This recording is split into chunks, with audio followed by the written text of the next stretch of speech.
जय हिंद प्यारे बच्चों, कैसे हैं आप सभी लोग। आइए आज के इस सेशन में चर्चा करते हैं आखिर इंग्लिश लैंग्वेज में क्या सिलेबस है, क्या पैटर्न है, कैसे क्या टॉपिक आपका डिस्कस होने वाला है, कैसे क्या चलेगा। बहुत इजी है।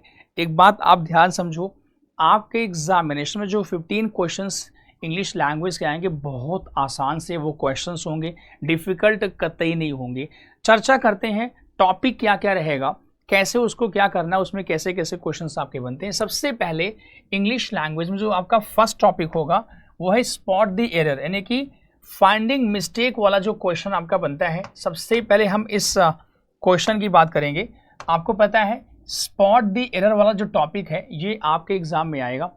एक दो क्वेश्चंस इसमें से आपके 3 क्वेश्चन 2 क्वेश्चन आपके बनेंगे। और इसमें अगर आप इस टॉपिक की बात करें तो ये टॉपिक कोई यानी कि सिर्फ एक नाउन से ही आए, वर्ब से ही आए, कंजंक्शन से ही आए। स्पॉट द एरर टॉपिक ये छोटा सा आपको देखने में लग रहा होगा, बस बट इसमें आपका नाउन भी शामिल है। क्या इसमें आपका नाउन भी शामिल है, इसमें आपका प्रोनाउन भी, इससे भी ये क्वेश्चन आप पूछेगा। फिर आपका कंजंक्शन होता है, कंजंक्शन से भी क्वेश्चंस आपके बनेंगे, कंजंक्शन से भी क्वेश्चन आपके बनेंगे। और इसके बाद वर्ब से भी क्वेश्चंस आपके बनेंगे। ठीक है, जो आपके 8 टॉपिक्स हैं पार्ट्स ऑफ स्पीच के, उन सबको लेके इसमें से क्वेश्चंस आपके बनते हैं। तो कंजंक्शन हो गया, आपका वर्ब हो गया, टाइम एंड टेंस से भी आपके क्वेश्चंस बनेंगे, टाइम एंड टेंस भी से भी क्वेश्चंस आपके बनेंगे, टाइम एंड टेंस हो गया। और इसके बाद सब्जेक्ट वर्ब एग्रीमेंट को लेके भी क्वेश्चंस आपके बन सकते हैं। Subject verb agreement, subject verb agreement से भी क्वेश्चंस आपके बनेंगे। इसके बाद आपका एडजेक्टिव हो गया, ठीक है, एडजेक्टिव आपका हो गया, एडवर्ब हो गया, एडवर्ब हो गया। और इसके अलावा आपका प्रेपोजिशन हो गया। इससे तो बहुत क्वेश्चंस आपके बनते हैं फिलर्स के माध्यम से। ठीक है, प्रेपोजिशन हो गया और आपका आर्टिकल हो गया। इसके अलावा अगर ग्रामर की बात कर ही रहे हम लोग तो इसमें आपका नरेशन भी आता है। नरेशन के भी 2 क्वेश्चन के आसपास आपके बन जाते हैं, नरेशन और साथ में ही वॉइस ने कि एक्टिव पैसिव वॉइस, एक्टिव और पैसिव वॉइस, इससे भी क्वेश्चंस आपके बनते हैं। इन सब को लेकर के आप जरा सोचो।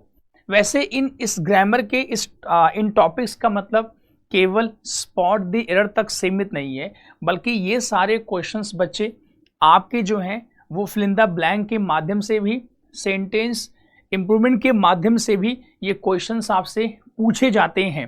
पूरी कंप्लीट ग्रामर है ये। तो स्पॉट द एरर का जो टॉपिक बच्चे हम लोग डिस्कस करेंगे तो उसमें इन सभी टॉपिक्स को पढ़ना है और हर टॉपिक को कम से कम 2 से 3 क्लास में। देखो आपके पेपर में फिर से बता दूं, क्वेश्चंस का लेवल बहुत इजी हल्का फुल्का होता है, लेकिन जो बेसिक्स हैं हर टॉपिक से वो डिस्कस करना पड़ेगा। और हर टॉपिक के जो बेसिक्स जो क्वेश्चंस आपके बनेंगे वो कम से कम 2 से 3 या मैक्सिमम 4 घंटे में आपके, जैसे कुछ टॉपिक्स में टाइम, जैसे कि वर्ब हो गया या आपका ये नाउन हो गया, प्रोनाउन हो गया, प्रिपरेशन हो गया, इन सब में तो कम से कम 3 से 4 घंटे लगेंगे आपके। बाकी जैसे आपका एडजेक्टिव है, कंजंक्शन है, या फिर आपका जो है ये एडवर्ब आपका है, इन सब में 2 घंटे में भी काम हो सकता है मतलब। लेकिन जो आपके टॉपिक खास हैं उनको हम 3 से 4 घंटे में पूरा करेंगे। ठीक है, ये आपका कंप्लीट ग्रामर हुआ। फर्स्ट ऑफ ऑल आपका ये फर्स्ट टॉपिक आपका जो दिया गया है। इसके बाद फिल इन द ब्लैंक की बात कर लेते हैं बच्चा। फिल इन द ब्लैंक का जो क्वेश्चन ये केवल वोकैब बेस नहीं होता कि सर 4 ऑप्शन है उसमें वोकैब के माध्यम से बताओ कि क्या होगा सही जवाब। वोकैब के माध्यम से नहीं बच्चा, बल्कि ग्रामेटिकली भी ये क्वेश्चन बनता है।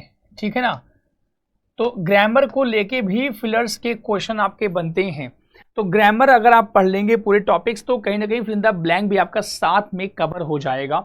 इसके बाद इसके भी 1 से 2 क्वेश्चन आप एग्जाम में आते हैं। और बात करते हैं इसके बाद जो है जो सेकंड आपका थर्ड आपका टॉपिक है वो क्या है, वो सिनोनिम्स और आपका एंटोनिम्स। मतलब ये वाला जो क्वेश्चन आपका है, ये वाला synonyms and antonyms and homonyms, ये कंप्लीटली बच्चे ये वोकैब की बात है। इनको हम डिस्कस हम लोग साथ साथ करेंगे। देखो वोकैब को ऐसे तो हमने आपको PDF दे दी, ठीक है, आप उसको पढ़ेंगे, बट जब सेशन में वो क्वेश्चंस आपके डिस्कस होंगे, एक क्वेश्चन में 4 ऑप्शंस होंगे, चारों की मीनिंग आपको डिस्कस करेंगे, तो कहीं ना कहीं वो चीज सुनने से भी वर्ड्स आपको याद होते हैं। तो इनको इंप्रूवमेंट हम लोग करेंगे इनका डिस्कशन करके यहाँ पे, ठीक है। फिर इसके बाद बात करते हैं एंटोनिम, वही सेम चीज यहाँ पे भी है। देखो सबसे जो खतरनाक क्वेश्चन बनता है आपका विलोम का बनता है, क्योंकि विलोम के क्वेश्चंस, क्योंकि आपको 4 क्वेश्चन, जैसे एक वर्ड आपका मेन वर्ड होगा, फिर उसके 4 ऑप्शंस होंगे, बड़ा मुश्किल होता है विलोम शब्दों को। एक तो उस दिए गए शब्द की मीनिंग आपको आनी चाहिए, फिर साथ ही साथ आप ढूंढो उसमें इसका विलोम क्या हो सकता है, तो इसको हमें अच्छा खासा, और इसकी एंटोनिम है, सिनोनिम है, इडियम्स है, ये सारे क्वेश्चंस प्रैक्टिस पे बेस्ड हैं, वो हम लोग सेशन में करेंगे, ठीक है। जितने ज्यादा क्वेश्चन डिस्कस यहाँ पे क्लास में हो पाएंगे उतने ज्यादा क्वेश्चंस आपको सुनने को मिलेंगे, और सुन करके भी आप ऐसी चीजों को याद कर पाएंगे। पीडीएफ आपको हम दे दिया करेंगे, हर एक क्वेश्चन में हर एक ऑप्शंस की मीनिंग हम हिंदी में लिखा करेंगे, ताकि वो पीडीएफ मिलने के बाद आपको उनको याद करने में आपको कोई दिक्कत ना आए, ठीक है। 5वां जो आपका है मिसस्पेल्ड वर्ड, ये भी कम से कम 2 क्वेश्चन आपके इसके भी आते हैं, 1 या 2 क्वेश्चन मिसस्पेल्ड वर्ड्स के। ये अक्सर ऐसा है कि जो थोड़ा सा ठीक ठाक वर्ड होते हैं उनकी स्पेलिंग पूछता है, तो इसको तो प्रैक्टिस से वो सारे शब्द कवर करने का प्रयास करेंगे जो आपके एग्जाम में आए, जिनकी मीनिंग्स आपको ऐसे ही बच्चा, अगर कोई शब्द आपका डिस्कस यहाँ पे होगा कि भाई इसकी स्पेलिंग ये होती है, अब रिसीव की स्पेलिंग नॉर्मली CIE बल्कि CEI होता है, अचीव में IEVE होता है, ऐसे जो वर्ड्स आपके डिस्कस यहाँ पे होंगे, आप प्रयास करेंगे तो वो आपका प्रयास और मेरा प्रयास, वो पीडीएफ आपको मिल जाएगी। तो ऐसे मेन शब्दों की शायद ये चीज़ हम यहीं से इंप्रूव कर सकते हैं। और हम 6ठे क्वेश्चन की बात करें, हाँ इडियम्स एंड फ्रेजेस, मैंने आपसे बताया इडियम्स एंड फ्रेजेस ये भी वोकैब का ही पार्ट है, ये भी थोड़ा सा डिफिकल्ट टाइप के होते हैं, तो इनको भी आपको प्रैक्टिस के माध्यम से, और खासकर इडियम्स की खासियत ये होती है कि जो मुहावरों की एक्चुअल मीनिंग होती है शब्दों की, उसका अर्थ इनके आंसर में शायद नहीं होता है, कुछ अलग ही इनका आंसर होता है। तो ये भी एक टेढ़ी खीर है, और इसका भी एक ही सॉल्यूशन है, वो है practice discussion in the class. फिर आपका वन वर्ड सब्स्टिट्यूशन, अनेक शब्दों के एक शब्द फिक्स्ड है, मतलब कुछ ऐसे क्वेश्चंस कराएंगे आपको जो एग्जाम में अक्सर पूछे जाते हैं। तो बहुत बड़ा टॉपिक है ये, बट जो इंपॉर्टेंट क्वेश्चंस होंगे हम वही डिस्कस यहाँ पे आपसे कर देंगे, ठीक है। और बच्चा फिर आपका है इंप्रूवमेंट ऑफ, हाँ ये टॉपिक तो टोटली ग्रामर बेस्ड होता है, सेंटेंस का इंप्रूवमेंट आपको करना है, ये भी करवा देंगे। जो ग्रामर का टॉपिक कवर होगा आपका नाउन प्रोनाउन वगैरह, उसमें टॉपिक खुद ब खुद आपका कवर हो जाएगा। और फिर बात करते हैं एक्टिव पैसिव वॉइस, जी हाँ एक्टिव पैसिव वॉइस जो है बच्चा, और नरेशन आपका हो गया, ये तो आप टेंशन मत लो, बहुत इजी क्वेश्चन बनते हैं यहाँ से।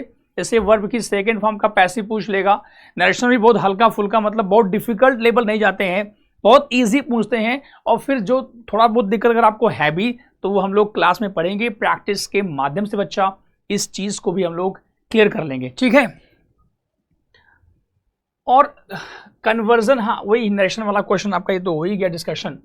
हाँ एक क्वेश्चन और आपका, 1 से 2 क्वेश्चन आपका होता है सेंटेंस को रीअरेंज करना, कि 4 सेंटेंसेस आपके दिए गए होंगे ABCD या फिर PQRS के माध्यम से, 4 सेंटेंसेस आपके जंबल ऑर्डर में होंगे, थर्ड को पहले पे किए होंगे, सेकंड को लास्ट में किए होंगे, मतलब उनको सही क्रम में आपको रखना होता है। ये भी आपकी प्रैक्टिस से आसानी से कर लेंगे। स्टोरी बेस्ड क्वेश्चंस आप में आते हैं बट इतने आसान नहीं होते, उनकी प्रैक्टिस से हम उनको सही कर लेंगे, ठीक है भैया। और इसके बाद टेंसेस हमने लिखा भी, आप ग्रामर का ही पार्ट पढ़ाएंगे आपको। क्लोज टेस्ट, हाँ ये अच्छा टॉपिक है। क्लोज टेस्ट बताएंगे आपको, एक पैसेज होगा, बीच में कुछ नंबर्स होंगे, ऐसे ब्रैकेट में स्पेसेस होंगे नीचे, उन नंबर्स के नीचे आपके ऑप्शंस होंगे 4-4। तो ये फिलिंदा ब्लैंक का चाचा है, जिससे फिलिंदा ब्लैंक केवल एक सेंटेंस एक स्पेस के माध्यम से आता है, ये पूरा एक पैसेज कम से कम 5 स्पेस होंगे एक छोटे से पैसेज में, और जो स्पेस होंगे सब पे नंबर्स होंगे, और पैसेज के नीचे हर नंबर के सामने 4-4 ऑप्शंस होंगे, उनमें से कोई एक वर्ड आपको उस नंबर पे आपको फिल करना होता है। ये भी बच्चे कराएंगे आपको, ये भी आपको आएगा, ठीक है। और कॉम्प्रीहेंशन का पैसेज, ये एक थोड़ा सा टेढ़ी कीर है, और इसकी भी प्रैक्टिस इसको करवा देंगे आपको। कॉम्प्रीहेंशन का पैसेज ज्यादातर आपके एग्जाम में स्टोरी बेस्ड होता है, ये भी आपको समझ में आ जाएगा। तो हम ये बच्चा सब कर लेंगे।